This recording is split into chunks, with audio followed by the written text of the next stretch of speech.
কিন্তু আমার জানা মতে এই শুধু অ্যাপ্লাই করে বিএনপির অনেক প্রার্থীকে তারা বৈধতা দিছে। আমি যেহেতু অ্যাপ্লাই 29 তারিখ আমি নমিনেশন পেপার সাবমিট করছি, তো চিটাগং থেকে আমাকে তো তারা চট্টগ্রাম ওই যে বিভাগীয় কমিশনার অফিস থেকে 4 তারিখ বাছাইয়ের সময় আমার এটা নামঞ্জুর করা হয়।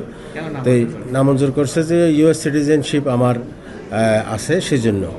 তো আমি ওখানে তো ডকুমেন্ট দিছি যে আমি এটা সারেন্ডারের জন্য অ্যাপ্লিকেশনও দিছি এবং আমাকে অ্যাপয়েন্টমেন্টও দিছে ইউএস এমবেসি, এবং সেখানে আমাকে ওই সার্টিফিকেট অফ ন্যাশনালিটি, পাসপোর্ট এবং সোশ্যাল সিকিউরিটি নিয়ে যাওয়ার জন্য বলছে। এই অ্যাপয়েন্টমেন্টও আমাকে দিছে।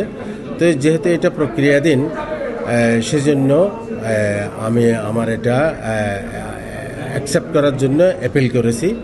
তো এই অ্যাপিলেও তারা যেহেতু সিএলএন নাই সেজন্য তারা অ্যাকসেপ্ট করে নাই।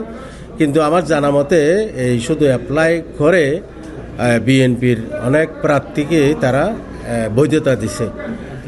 আব্দুল আওয়াল মিন্টু, শ্যামা ওবায়েদ, তারপরে হচ্ছে কয়সার আহমদ, উসমান ফারুক, তারপরে হচ্ছে মালেক, এ ধরনের অনেককেই তারা অ্যাকসেপ্ট করেছে।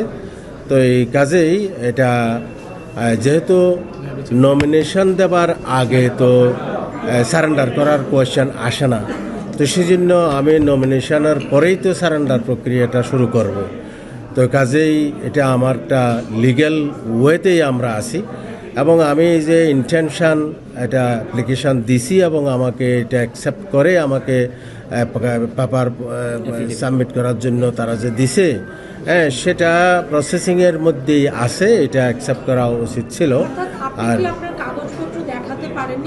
আমি আমার কাগজপত্র দেখাইছি ওই যে আমি যেটা অ্যাপ্লিকেশান দিছি সেটা অ্যাকসেপ্টেড, এবং আমাকে যে অ্যাপয়েন্টমেন্ট দিছে সেটাও দেখাইছি। কিন্তু সিএলএন আসতে তো সেটা তো সময় লাগে। তো সিএলএন এখানে অনেকেরই সিএলএন নাই, শুধু অ্যাপ্লাই করেই।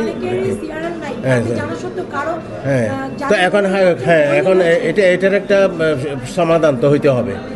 কাউকে আপনি অ্যাকসেপ্ট করবেন, কাউকে করবেন না, তাহলে এটা তো লেভেল প্লেয়িং ফিল্ড হলো না, জাস্টিস ফর সবার জন্য সেম হলো না। এটা মানে এই জন্যই আমাদের প্রতিবাদ। যদি কাউকে না করতো তাহলে আমার কোনো অবজেকশন ছিল না, আর যেহেতু অনেককেই করছে তাহলে আমাকেও করতে হবে।